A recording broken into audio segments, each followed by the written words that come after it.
दोस्तों, मेरा नाम राशिद ज़हीर है और आप देख रहे हैं मेरा न्यूज़ चैनल जिसका नाम है न्यूज़ 9 टीवी। आपको सभी को मालूम है कि राहुल गांधी को कल तो 2 साल की सज़ा हुई थी, यानी कि परसों, और कल जो है उनकी सदस्यता रद्द कर दी गई है, यानी कि अब वो लोकसभा के सदस्य नहीं रहेंगे।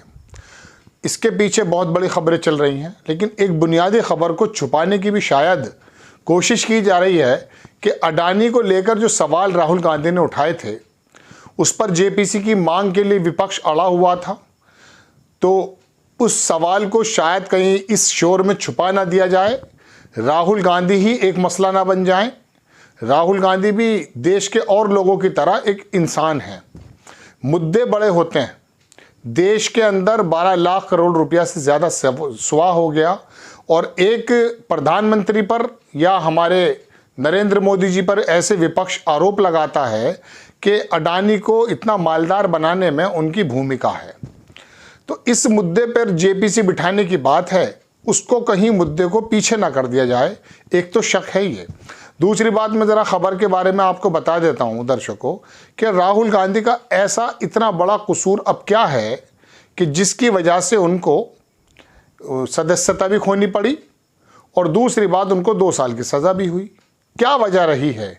इन दिनों ऐसा वो क्या कर रहे थे जिसकी वजह से उनको ये झेलना पड़ा?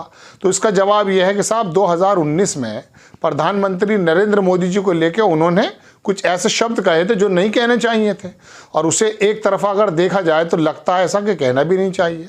भाई, नरेंद्र मोदी जी हमारे प्रधानमंत्री को कोई चोर अगर कहने लगे तो वाकई ये बात गले से नीचे तो नहीं उतरती है।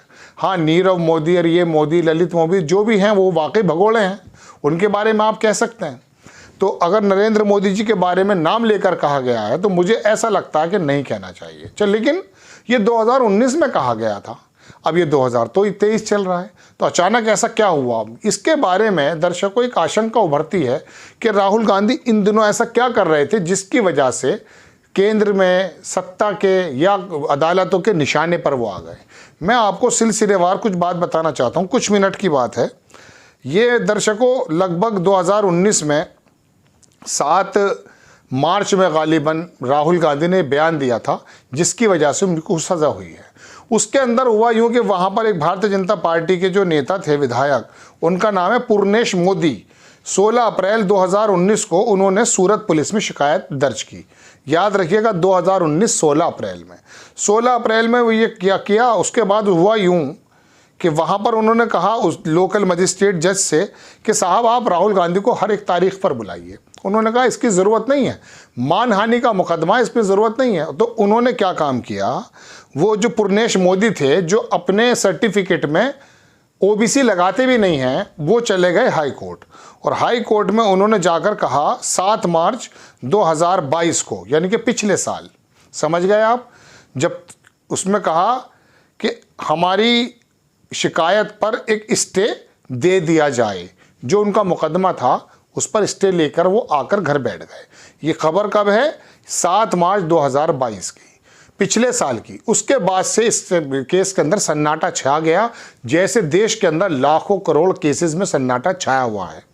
उसके बाद हुआ यूं कि दर्शकों, राहुल गांधी ने लोकसभा में आकर के ये सवाल बन रहा है, अडानी पर अचानक हमला करना शुरू कर दिया। अब अडानी पर जब हमला शुरू हुआ तो ये हुआ कि राहुल गांधी को बोलने नहीं देना, ऐसा विपक्ष का आरोप है। उन्होंने कहा कि मैं संसद में बोलना चाहता हूँ, अडानी के बारे में बात करना चाहता हूँ।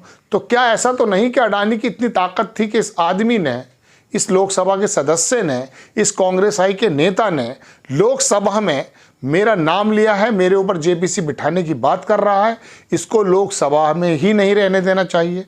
तो वो पूर्णेश मोदी जिन्होंने पिछले साल 7 मार्च 2022 को हाई कोर्ट में जाके कहा कि हम मुझे स्टे दे दीजिए, अभी मैं सुनवाई नहीं चाहता हूं। उसके बाद हुआ यूं है कि पिछले महीने 7 फरवरी 2023 को राहुल गांधी ने बयान दिया, और उसके बाद मैं आपको तारीख बताता हूं दर्शकों, 16 फरवरी, यानी कि 7 में से 16 निकाल दिए जाएं, 3 और 6, 9 दिन के बाद वो फिर हाई कोर्ट गया पूर्णेश मोदी, और जा करके उसने अपना स्टे जो वहाँ ले रखा था उसको विड्रॉल करा लिया। कब की बात है? 16 फरवरी 2023, पिछले 2 महीने पहले की बात चल रही है, ये मार्च चल रहा है शायद, ठीक है। अब इसके बाद दर्शकों क्या हुआ, वहाँ पर एक जज आते हैं, उनका नाम है एच वर्मा 27 फरवरी को एक नए जज आते हैं और उन्होंने फौरन इस मामले की सुनवाई शुरू कर दी। इतनी तेज़ी हुई, कब हुई शुरू? 27 फरवरी 2023 को। 27 फरवरी 2023 को जज एच वर्मा ने सुनवाई दोबारा शुरू की और हुआ यूं कि 23 मार्च को फैसला आया कि राहुल गांधी को 2 साल की सज़ा दी जाती है। स्टे हो गया, खुद जग गया वो याचक हाई कोर्ट के, हमें अभी सुनवाई नहीं करनी है। जज वहां बदला गया और जज बदलते के साथ ही 1 महीने में सज़ा हो गई। इसके बारे में आप कुछ सोचते हैं? 7 फरवरी राहुल गांधी लोकसभा में अडानी को खींचते हैं, अडानी के बारे में जेपीसी की बात करते हैं। बस क्या यह बात है कि जो राहुल गांधी को फिलहाल, अगर राहुल गांधी के 2019 वाले जुर्म के बारे में सज़ा है तो 2019 से 2023 तक क्या कर रही थी हमारी प्रक्रिया? तब शांत क्यों थी? अचानक राहुल गांधी वहां गए, लोकसभा में बात की और वो पुरनेश मोदी फौरन आए और हाई कोर्ट से स्टे वापस किया और लोकल अदालत में सुनवाई शुरू हो गई। 1 महीने में सजा हो गई। अब तक के इतिहास में 3 वकीलों के से एक पत्रकार ने बात की, बड़े बड़े वकीलों से, मानहानि में अभी तक 2 साल की सजा नहीं हुई है भारत के इतिहास में। तो राहुल गांधी में ऐसा क्या गुनाह हो गया था कि 1 साल 11 महीने की सज़ा भी नहीं हुई, पूरी 2 साल की सज़ा? जनरली इसके बारे में यह कहा जाता है कि मानहानि में या तो थोड़ा बहुत फाइन कर दिया जाता है या कोई प्रतीकात्मक सज़ा दे दी जाती है, खड़े रहिए, या कुछ और, लेकिन पूरे 2 साल की जो आज तक भारत के इतिहास में नहीं दी गई। ये तमाम चीज़ें, क्या आपको ऐसा लगता है कि ये प्रक्रिया के अनुरूप हो रहा है या अपने आप हो रहा है या इसके पीछे कोई क्रोनोलॉजी है? समझिए दर्शकों, राहुल गांधी को संसद में अडानी के बयान के देने की सज़ा तो नहीं दी जा रही है। ये सवाल बनता है। कोर्ट के हम फैसले को नहीं कह सकते कुछ, लेकिन 70 बरस में मानहानि के मुकदमे में आज तक 2 साल की सज़ा नहीं हुई है, मानहानि के मुकदमे में, जैसा कि वकीलों का कहना है।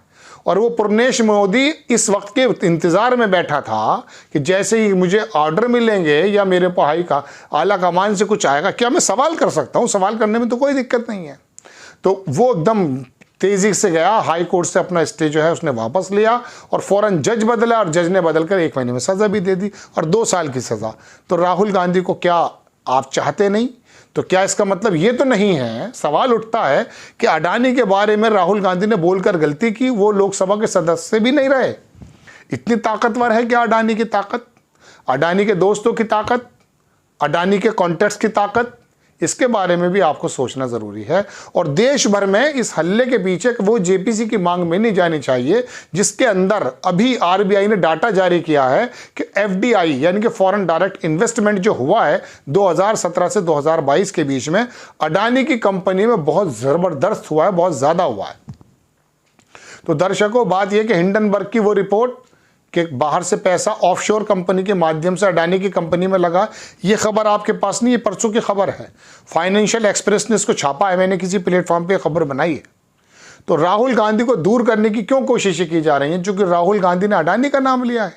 और अगर वाकई वो नरेंद्र मोदी जी के बारे में तो 2019 से चल रहा था वो मुकदमा, और जो आज तक तारीख में इतनी बड़ी सज़ा नहीं दी गई पूरे 2 साल की, ताकि उनकी सदस्यता भी खत्म हो जाए और आने वाले वक्त में 2 साल सजा काटने के बाद 6 साल वो इलेक्शन भी ना लड़ पाए। तो आप चाहते हैं कि राहुल गांधी दूर हो जाए? तो अडानी क्या वाकई इतना ताकतवर है? एनडीटीवी के बारे में तो सुना था मैंने कि उसने पैसों के बल पर, ऐसा आरोप लगा है, मैं अपनी तरफ से क्या कहूँगा भाई, पैसों के बल पर एनडीटीवी खरीद लिया था, ज़बानें खरीद ली गई थी, कोइंट खरीद लिया गया था। ये तमाम चीज़ें हो सकती हैं, लेकिन इसके पीछे में ये क्रोनोलॉजी भी सोचनी चाहिए। अमित शाह जी का शब्द है कि आखिरकार वो मुकदमा जो बिल्कुल ठंडे बस्ते में पड़ा था, 7 फरवरी राहुल गांधी के बोलते के साथ ही इतनी तेज़ी क्या आई और जज बदले गए और फ़ौरन सज़ा हो गई। इसके बारे में हर देशवासी का सोचना ज़रूरी है। आपको खबर अगर अच्छी लगती है तो खबर को शेयर कीजिए, चैनल को सब्सक्राइब कीजिए। नेक्स्ट टाइम मैं किसी खबर के साथ आता हूँ। जय हिंद।